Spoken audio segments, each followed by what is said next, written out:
Update कयूं पिया कि टंडो जाम खां जिते HRJDO न्यूज़ जे रिपोर्टर मुनसिफ अहमद तालपुर मुताबिक़ टंडो जाम में पाकिस्तान पीपल्स पार्टी ज़िला हैदराबाद ॿाराड़ी जे जनरल सेक्रेटरी मीर शेर मोहम्मद तालपुर जी सदारत हेठि मीर हाउस टंडो जाम में हैदराबाद PDM जलसे खे कामयाब बणाइण लाइ इजलास सॾायो वियो, जंहिंमें हैदराबाद तालके ॿाराड़ी जे मुख़्तलिफ़ यूनियन काउंसिल्स जे उहिदेदारनि कारकुननि शिरकत कई। उन मौक़े ते इजलास खे ख़िताब कंदे पाकिस्तान पीपल्स पार्टी जे अॻवान मीर शेर मोहम्मद तालपुर आयल कारकुननि उहिदेदारनि जो थोरो मञींदे चयो त हैदराबाद में PDM जे जलसे खे कामयाब बणाइण लाइ असां गॾु थिया आहियूं। PDM जो जलसो हैदराबाद में तारीख़ी जलसो साबित थींदो।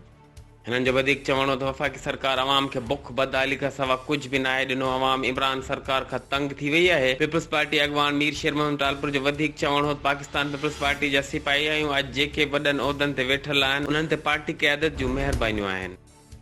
उन मौक़े ते मीर मोहम्मद साले तालपुर, मीर अली मोहम्मद तालपुर, तैयब खटियाण, हाजन मगसी, मीर दोस्त बिरोही, अब्दुल रज़ाक नोंदाणी, अली मुराद मल्ला ऐं ॿियनि शिरकत कई। HRJDO न्यूज़ ते इन वक़्त ताईं बस एतिरो ई। वधीक ख़बरनि ऐं अपडेट्स लाइ ॾिसंदा रहो HRJDO न्यूज़।